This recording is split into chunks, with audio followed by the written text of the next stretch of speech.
বন্ধুসকল আপোনালোকক আকৌ এবাৰ স্বাগতম জনাইছোঁ মোৰ আন এটা নতুন ভিডিঅ'ত। বন্ধুসকল আজিৰ ভিডিঅ'টো অতিকৈ গুৰুত্বপূৰ্ণ কিয়নো প্ৰধানমন্ত্ৰী কিষাণ সন্মান নিধি যোজনাৰ বেনিফিচিয়াৰীসকলৰ বাবে আজিৰ ভিডিঅ'টো অতিকৈ গুৰুত্বপূৰ্ণ কিয়নো PM কিষাণৰ যিটো 21 নং কিস্তিৰ টকাৰ বাবে হিতাধিকাৰীসকলে অপেক্ষা কৰি আছিল, তেওঁলোকে অপেক্ষাৰ দিন শেষ হ'ল। ইতিমধ্যে PM কিষাণৰ 21 নং কিস্তিৰ ফাইনেল ডেট আহি গ'ল। আজিৰ ভিডিঅ'টোত এইটোই আমি দেখুৱাম যে প্ৰধানমন্ত্ৰী কিষাণ সন্মান নিধিৰ 21 নং কিস্তিৰ টকা কৃষকৰ একাউণ্টত কেতিয়া সোমাব। এইটো চাবলৈ আপুনি আপোনাৰ মোবাইলৰ ক্ৰোম ব্ৰাউজাৰটো অপেন কৰিব। অপেন কৰাৰ পাছত সাৰ্চ বাৰত টাইপ কৰিব PM কিষাণ। সাৰ্চ কৰাৰ লগে লগে এনেকুৱা পেজত আহি যাব। ইয়াত আপুনি অলপ স্ক্ৰল কৰিলে দেখিবলৈ পাব PM কিষাণ সন্মান নিধি। ইয়াত আপুনি চুই দিব PM কিষাণ বেনিফিচিয়াৰী ষ্টেটাছ।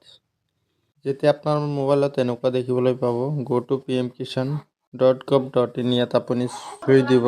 ইয়াত আপোনালোকে এনেকুৱা দেখিবলৈ পাব।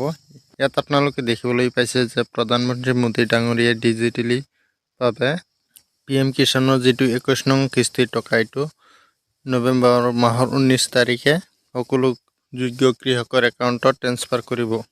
বন্ধুসকল আজিৰ ভিডিঅ'টো ইমানেই। লগ পাম আৰু এটা নতুন ভিডিঅ'ত। তেতিয়ালৈকে ভালে থাকক, সুস্থ থাকক তাৰি কামনা কৰি আজিৰ ভিডিঅ'টো ইয়াতে সামৰিছোঁ। Bye bye.